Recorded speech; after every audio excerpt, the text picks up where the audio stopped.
So the Acolyte has wrapped up, and I want to talk about the finale and the series as a whole. Now I'm gonna get into spoilers, but I will let you know straight off the bat, this is one of the best episodes of Star Wars television in a long time. But because it's Star Wars, it has some cool stuff, has some stupid stuff. Let's start with what I like. Soul is one of my favorite Star Wars characters now. And not because he's a good person. Hell no. That man got what he deserved. But I do love how complex the character is. He let his love of Osha be corrupted by selfishness to the point where he just did whatever he thought was necessary. And what he thought was necessary was killing that girl's mom and blaming it on her sister. But you do get the idea that he thought he was truly doing the right thing, even though his version of the right thing led to horrible consequences. Speaking of those consequences, Osha's arc is pretty dope. Watching her blind loyalty and trust in the Jedi erode over time to the point where when she finally learns the truth of what Soul did to her mom, it just shatters her completely. With her rage and pain at the reveal being so perfectly epitomized by the bleeding of the Kyber crystal. Listen, I don't care what anybody says, even if you hate this show. That was cool. If Jedi like Yorda and Jeki were examples of what happens when the Jedi way goes all according to plan, Osha is definitely an example of what happens when that one child falls through the cracks. And I'm not gonna lie, I like the little switcheroo that they did with May and Osha's motives, with May turning to justice rather than revenge, and Osha just straight up taking her revenge. Oh yeah, you know we can't talk about this finale without mentioning Dark Teeth himself.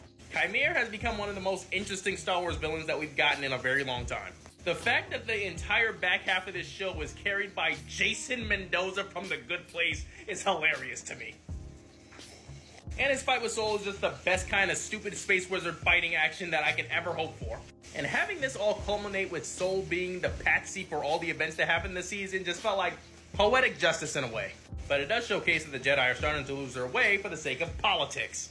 And yes, we do see Plagueis and Yoda at the very beginning and end respectively of the episode, but they don't really contribute to the plot. We'll see what they do in Season 2 if we get a Season 2.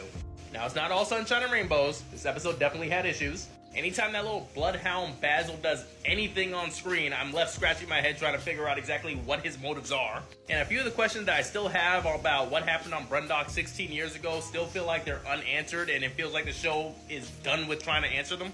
Where is Mother Coral? Is she alive? Why was Kelnaka drawing the spirally things that were the witch's symbols in his hut? There's a lot of questions that I still have, and I don't know if that's going to be the focus of a Season 2. But overall, the show felt like it was a little bit uneven. It didn't really feel like it hit its stride until episode 5. I get the impression that this show is a better binging experience than it is a week-to-week experience, because the pacing was a freaking roller coaster, and if nothing interesting happens one week, you gotta wait an entire other week to get more content, and the episodes are short, so it doesn't feel like you're getting a whole lot to chew on. But that being said, when the show is entertaining, it's damn entertaining. If I had to rate it as a TV show on its own merits, it would get a 6, maybe a 6.5 if I'm being generous. But this is Star Wars. The cringe and corniness is what makes it fun.